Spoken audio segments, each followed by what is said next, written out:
welcome back to Shop Talk. After years of working as an employee for a company, interior designer Ayet San Jose chose to put up her own business alone and grow it without boundaries. And tonight, she shares her vision in business and in designs. Hi Ayet, welcome to the show. Hi, Miss Ria. Thank you for having me. Good to have you here.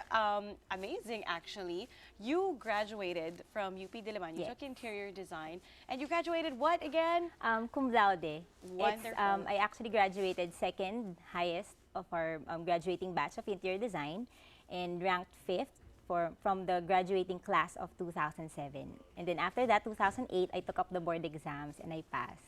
Okay. And I understand the name of your business is derived from your... My PRC license number, actually. It's 1528. I'm actually the type of person who wants the design to speak out for themselves because the designs are a reflection of my clients' tastes and personality. So it's better if talagang they are the ones who are in the front of my business because they are my priority.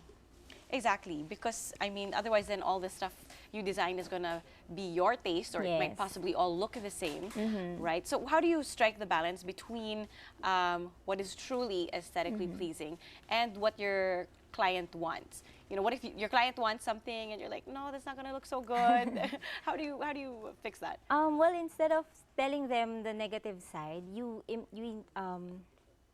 tell them what's the positive about your suggestions instead of saying na it's not going to look good. You say na maybe this is going to look better if you put this, or maybe you suggest items that are more functional and maybe more useful for them in the future. Okay, so take us through the process that you go through with every client. Okay. I have the design process. First is the schematic design. The schematic design is basically the conceptualization and getting all the requirements from the client. It also includes site visits, research, and then after that we present the design, including the material board, the floor plan, all the perspectives, the interior renderings, and then when we get the comments back from the client, it's the design development phase already. So that's basically the revisions, all the comments, maybe suggestions, internal reviews. And then we have the client sign off. It's important to have the client sign off.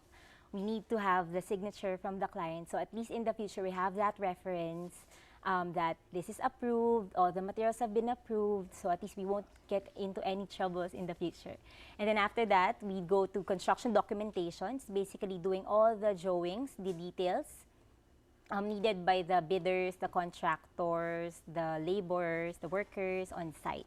And then during project construction and coordination, I also go around looking for furniture pieces, accessories, window treatments, and I also do site visits.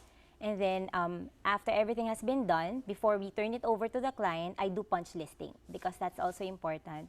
And then after that goes the turnover and the styling and the staging. So okay, the styling and the staging are like all the little details, yes. sort of like what you've done Just here like on the set, right? With the yes. with the throw pillows and the picture frames and the candles and stuff like that.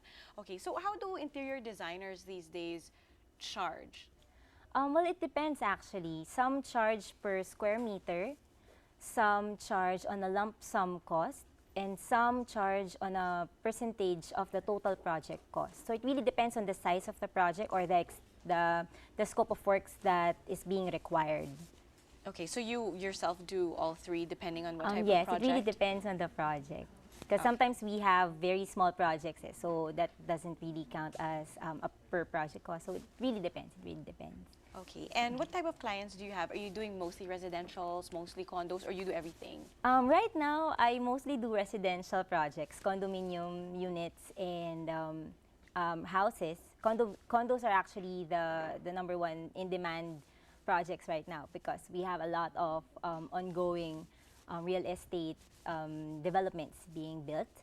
But I also do retail, commercial projects, and institutional, and even some hospitality projects. I also do tie-ups with other companies, so for consultation. But for you personally, what's most fun to do? Residential, actually. Residential, be it condo, be it house. It really shows the client's personality. So And sometimes the client tends to, like, for example, in the corporate side, they're very makulit, they're very straightforward. But if they go into their, when they talk about their condos, their houses, they're really very personal. So that's when I really get to know them better on a more personal side. So that's what I really love the most about them, because I really get to be a part of their family. So sometimes even on Christmas. So there. Yeah, it sounds like a great way to actually get to know and meet people. Yes, I love meeting people. Right. Okay. Now, speaking of your career, after you graduated, you did work for some firms before, right? I worked for 1.5 years at an interior design firm in Marikina, and then after that, after I took up the board exam and passed, I worked for another interior design and architecture firm, international interior design architecture firm in Makati, and then I also did another job in another interior design firm in Makati, also both doing corporate services. Okay, but at what point did you say, okay, enough of this, I want to go it alone, I want to have my own firm with my own name? And well, my philosophy, like every other designer, is create, innovate, inspire. So I want to create habitable and functional interiors, and I want to innovate new ideas, and lastly, I want to inspire other people. So I think that with my philosophy, I can discover that and maximize my capabilities more if I go solo.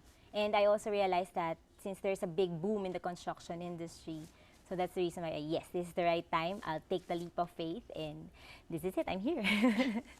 Okay, obviously you're going to do all the design stuff that you mentioned earlier, but I mean, you know, a design firm has so many other things that need to be done. You have your accounting and your HR and your this and your that. How do you do that as well? Well, I have my accountants. Since I'm still on a solo flight, so it's basically really just me. I also have partners, but they're mostly my colleagues, so I ask help from them. My mentors are there to guide me along the way. They teach me the business side of interior design. So it's really not just about design, making things functional, making things workable and making it beautiful, but there's also the business side of it. So that's what my mentors have taught me also. How important is it to be in a job or in your own firm where you are pretty much alone? How important is it to have mentors? They really guide you from the start, and they really inspire you. They're the ones who actually push you to know your capability and to believe in your capability. And yeah, and then at the end, you'll be thankful for them to have met them along the way. Actually, my mentors were actually my past superiors. So in my other company, so they really pushed me to do this because they believed also in me. So that's why I believe Very in nice, myself. and they still help you out. You can still go to them. Yes. Okay, an important aspect of being an interior designer is being able to market your firm. Yep. And as you said, you're mostly on your own. So how do you market yourself? Well, I have my social media accounts. I have my own website. It's design1528.com. My social media accounts I'm available in Facebook, in Twitter, Instagram. Basically, just make yourself known, because as interior designers, we're actually limited to just showing off our portfolio. Putting up advertisements is actually a no-no for interior designers. So that's what really sets us different from them is we have our portfolios and we can share our portfolios, and the future clients can see our capabilities through our portfolios. So social media is actually really important for you guys, right? Actually, most of my clients are online inquiries. Oh, great. Yeah. Great. Okay, before I let you go, first you have to tell us the latest trends in interior design. If we want to make our homes look nice and current, what are your maybe top 3 tips for designing? Well, I'm going to start discuss about a little bit here about what I did for the set, right? So since it's already the Burr months and we're going more in the autumn shade, I opted to go for an autumn colorful palette. So these are a secondary color scheme with a little bit of metal, like and then some metal, white. Yeah, colors. Still, don't forget the colors. Right, the rich jewel tones behind you, right? Yes, the metallic ones and the whites. So to make it soft, you use whites, and then just to contrast it a little bit, you do the black ones also for accent. So there. Okay, so like the black and white candle holders, the black Yes. platter here, and there's a bit of like the dark floral thing, right? Yes. Right behind you. Okay, great tips to remember. Ayet, thank you so much for Thank coming you, on the Miss show. Ria. Well, from sole proprietor to friends in business. That's next on Shoptalk.